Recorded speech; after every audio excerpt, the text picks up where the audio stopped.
Mais tout de suite, direction le Conseil national pour retrouver son président, l'homme qui donne une dimension politique à cette crise. Bonsoir Stéphane Valéry. Bonsoir Yann Anthony. Et à travers vous, je souhaite saluer les nombreux monégasques et résidents qui nous regardent, bien sûr. Merci beaucoup de prendre quelques minutes pour intervenir dans cette émission Monaco face au Covid-19. Vous avez adressé aujourd'hui une lettre ouverte au prince souverain. On va y revenir, mais d'abord je souhaiterais revenir sur la séance extraordinaire à plusieurs titres du Conseil national jeudi dernier. Le prince souverain a décidé d'intervenir et dans l'hémicycle, dans les faits, c'est Marie-Pierre Gramaglia qui a prononcé le discours du prince. On l'écoute. En période de crise, plus encore qu'en temps ordinaire, il appartient au gouvernement d'administrer au quotidien la principauté. Il y aura plus tard un temps pour le débat politique. Aujourd'hui, le temps est à l'urgence. Voilà donc les mots du prince souverain devant le Conseil national, des mots prononcés par Marie-Pierre Gramaglia. Voici ensuite ce que vous avez dit, Stéphane Valéry, président du Conseil national, quelques minutes plus tard. Cette crise a évidemment une dimension politique et l'opinion attend une gestion politique, une gestion proche des préoccupations de notre population et pas seulement une gestion administrative de ce dossier. Voilà donc ce que vous avez dit jeudi dernier, Stéphane Valéry. C'est très clair. Le prince dit qu'il appartient au gouvernement d'administrer au quotidien la principauté. Aujourd'hui, le temps n'est pas au débat politique, le temps est à l'urgence. Et vous dites, évidemment, cette crise a une dimension politique et pas seulement une gestion administrative. Nous sommes pleinement d'accord avec le prince. Il y a aujourd'hui des divergences, c'est vrai, dans l'approche de la gestion de la crise entre le gouvernement et le Conseil national, mais nous sommes d'accord avec le prince, l'heure est à l'union nationale, l'heure n'est pas à la polémique.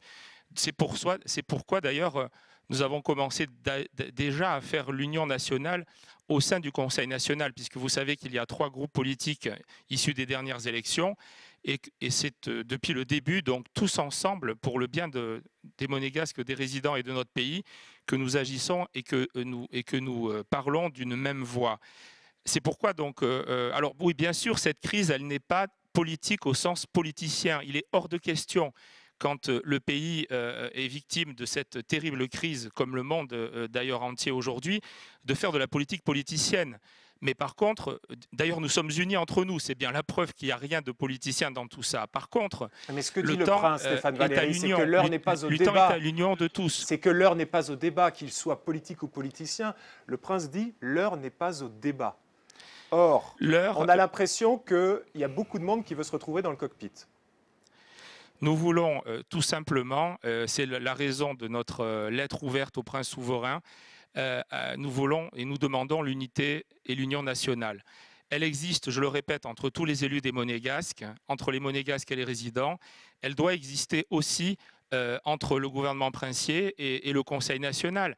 Or, depuis le début de cette crise, ce qui fait la force de nos institutions, c'est-à-dire les échanges, mais qui existent tout au long de l'année, depuis toujours en temps de paix.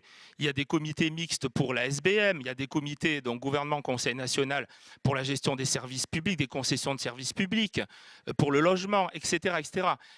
C'est ce qui fait la force de la monarchie constitutionnelle. Ce sont ces échanges, mais chacun à sa place. Tous les élus qui viennent de signer le courrier unanimement disent tous la même chose.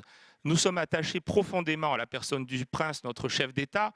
Nous sommes profondément attachés aux institutions et au rôle de chacun. Donc c'est très clair, aucune volonté de cogestion chez nous. C'est au gouvernement et à lui seul, qui a le pouvoir exécutif, de gérer et de mettre en œuvre les mesures pour faire face à cette crise. Mais il est anormal que dans cette période très compliquée pour Monaco, le gouvernement se prive complètement depuis le début de cette ressource institutionnelle que constitue l'Assemblée. Quelle est la nature de vos échanges avec le gouvernement depuis le début de cette crise? Vous les avez pas du tout consultés, ils ne vous ont pas du tout consulté, il n'y a pas eu de réunion? Non, le discours a toujours été « nous sommes le pouvoir exécutif, nous décidons et donc vous n'avez qu'à suivre et enregistrer ». Ce n'est pas l'esprit. Il y a eu des réunions ou pas entre le gouvernement et le Conseil national? Alors, il y a eu 2 réunions en groupe restreint où, en gros, le ministre d'État nous a dit vous êtes là pour écouter et pour exécuter. On était à peu près informés en même temps que la presse. Il y a eu une réunion où ils sont venus en privé nous présenter pendant 3 heures tout ce qui était déjà fait. En fait, c'était la lecture des communiqués de presse du gouvernement. Il n'y a jamais eu d'échange. Vous savez, ce que nous voulons, c'est faire marcher nos institutions. Nos institutions sont fortes quand, ensemble, le Conseil national et le gouvernement sont chacun à leur place. Nous voulons simplement contribuer à la réflexion, à l'analyse de cette crise. Il y a des idées que nous voulons faire partager au gouvernement. Il y a des propositions que nous voulons faire partager au gouvernement. Après, c'est à lui, bien sûr, c'est à lui de décider. C'est à lui de mettre en œuvre cette politique. Donnez-nous un exemple, Mais, là, on peut en profiter. Qu'est-ce que vous feriez de différent ? Ben écoutez, nous avons voté, vous le savez, en séance publique, en session extraordinaire, une résolution qui contient de très très nombreuses propositions dont nous n'avons encore pas pu discuter avec le gouvernement.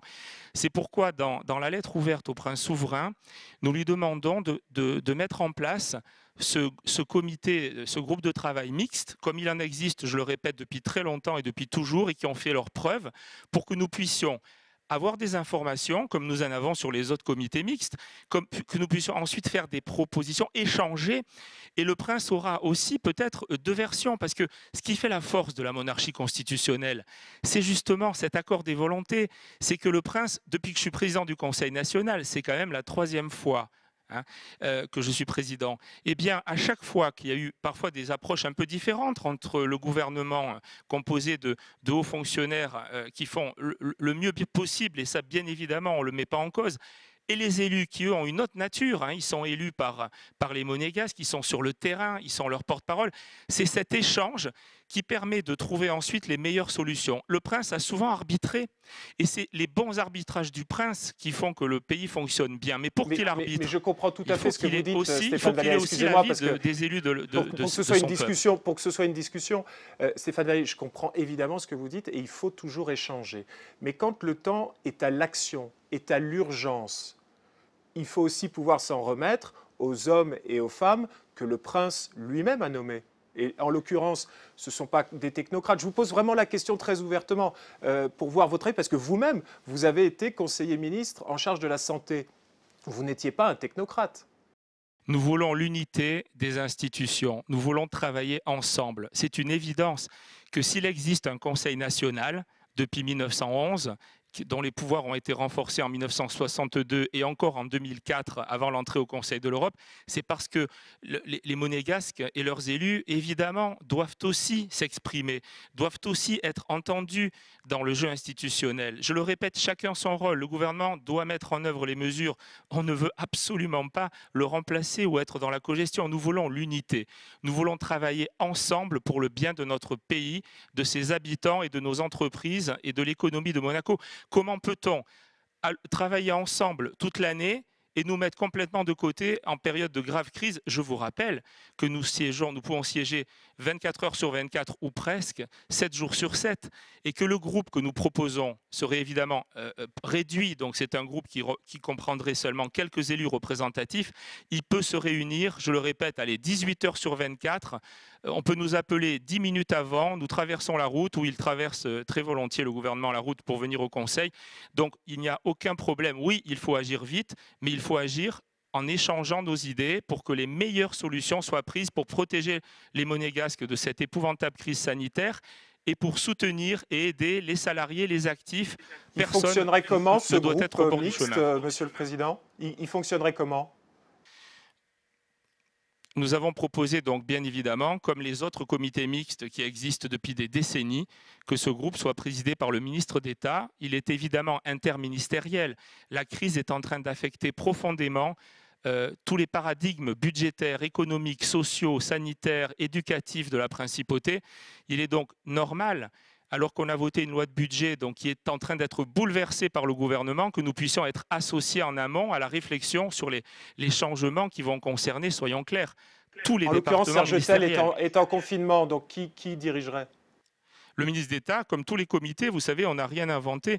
C'est un comité qui est, comme il en existe, je crois, une quarantaine déjà entre le Conseil national et le gouvernement.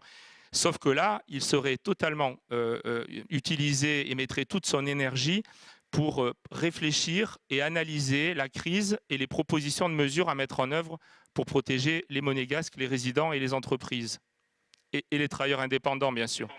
Donc, on pouvait avoir le sentiment que les mots, donc c'était peut-être juste une question de sémantique, mais que les mots prononcés dans l'hémicycle jeudi étaient contradictoires, mais vous confirmez aujourd'hui qu'il y a une unité nationale et que tout le monde est sur la même ligne et que vous êtes tout à fait en adéquation avec la parole princière de jeudi.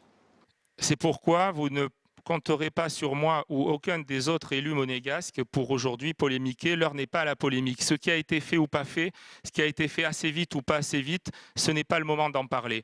Ce qui est important, c'est la seule chose qui nous anime tous, les 24 élus représentant l'ensemble de la communauté nationale, c'est de travailler maintenant à notre place pour apporter les meilleures solutions, pour protéger la population sur le plan sanitaire, mais aussi pour protéger tous les acteurs économiques de ce pays.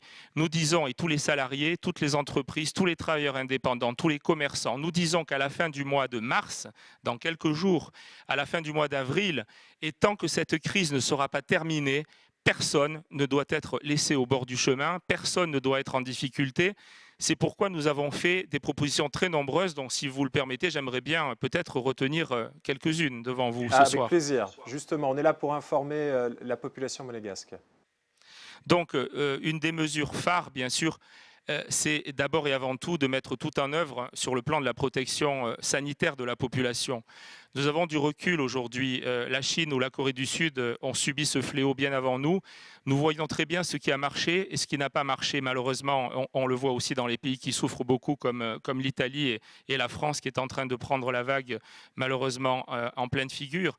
Donc, il y a des dépistages systématiques à mettre en place. Il y a un isolement plus rapide des malades, mais pour ça, faut-il encore les dépister. Donc, on a des idées, on a des propositions à faire. Il faut donner aussi, bien sûr, de toute urgence à tous les personnels soignants, à tous ceux qui sont au contact des malades, la police, la sûreté publique, les pompiers l'ont déjà, mais les auxiliaires de vie, les médecins libéraux, les infirmières libérales, il faut donner des moyens de protection. C'est fondamental. Donc on a des idées, on a des propositions en matière sanitaire. À commencer par les masques, Stéphane Valéry. Donc justement, il y a toute une polémique, vous faisiez allusion à la France, où il y a une polémique que certains peuvent considérer comme politicienne à ce stade, même s'il y a une véritable urgence autour des masques. Et à partir de 2010, finalement, la France a commencé à réduire son stock, ce qui fait qu'en 2015, la France avait déjà 2 fois moins de masques. Vous, précisément, êtes venu ministre de la Santé à Monaco en 2010. Est-ce que vous avez traité ce dossier? Est-ce que vous avez pris en compte l'éventualité d'une urgence sanitaire requérant l'utilisation de masques? J'étais à l'époque en contact avec le ministère français de la Santé, avec les collaborateurs de Madame Roselyne Bachelot. J'ai prôné bien sûr à Monaco le principe de précaution en matière de santé. Donc nous avons à l'époque acheté tous les stocks de Tamiflu nécessaires et toutes les précautions nécessaires. Maintenant, ça fait plus de 3 ans que je ne suis plus au département des affaires, près de 3 ans. Donc là, je n'ai pas bien sûr d'informations sur les 3 dernières années, mais je ne veux pas polémiquer. Je répète, aujourd'hui, il faut travailler pour que les meilleures mesures demain et dans les semaines qui viennent, car les choses sont claires. La crise est encore devant nous. Nous avons plusieurs semaines difficiles au niveau sanitaire, mais aussi au niveau économique. Donc travaillons dans l'unité, travaillons tous ensemble pour le bien de la principauté et de ses habitants. Nous avons beaucoup de propositions aussi en matière économique. Notamment, nous avons proposé au gouvernement la création d'un fonds d'intervention d'urgence doté de 150 millions immédiatement et évidemment modulable, qui va évoluer avec la crise, de manière à fournir non seulement des reports de charges, d'accord, c'est bien, des reports de TVA, c'est bien. Ce serait de l'injection directement d'argent. Exactement, des prêts bancaires, c'est très bien. Ce qu'a fait le Conseil Castellini pour les prêts bancaires, c'est bien. Mais ce n'est pas suffisant, bien sûr. Il faut injecter du cash dans l'économie de la principauté. Il faut absolument que des sommes directes publiques dès la fin mars. et fin avril, bien sûr, et autant que la crise durera soit débloquée pour aider les secteurs qui subissent la crise de plein fouet, les plus impactés, mais aussi les travailleurs indépendants, les commerces, les entreprises qui souffrent le plus dans tous les secteurs. On doit pouvoir débloquer rapidement de l'argent public, le donner sur simple demande. A priori, on n'a pas le temps d'étudier pendant des mois les dossiers. Les gens attendent à la fin du mois, bien sûr les chômeurs aussi. Et vous savez qu'on a une mesure un peu différente du gouvernement, puisque nous, on considère qu'au-delà des 80% de l'indemnisation du chômage, il est normal que les plus bas salaires, ceux qui ont le moins de moyens, au-dessous du salaire médian de 2 200 € par mois, et 100% du maintien du salaire, alors que c'est 80 et quelques pourcents pour tous les autres. Donc, de toutes ces mesures, nous voulons discuter, nous voulons échanger, nous voulons pouvoir les proposer dans un échange constructif avec le gouvernement. Oui, le temps est à l'union nationale. Entre nous, les élus du peuple monégasque, c'est fait. Il faut passer maintenant à l'union des institutions et au sein des institutions. C'est ce que nous appelons de nos voeux sous l'autorité de notre prince. Stéphane Valéry, on ne pourra pas dire que je ne vous ai pas laissé parler. Merci beaucoup Yann Anthony, merci beaucoup. Merci Stéphane Valéry d'avoir participé à cette émission Monaco face au Covid-19. À bientôt. Et que chacun reste chez soi, bien sûr, mais vous le direz vous-même, j'en suis sûr, dans l'émission. Merci.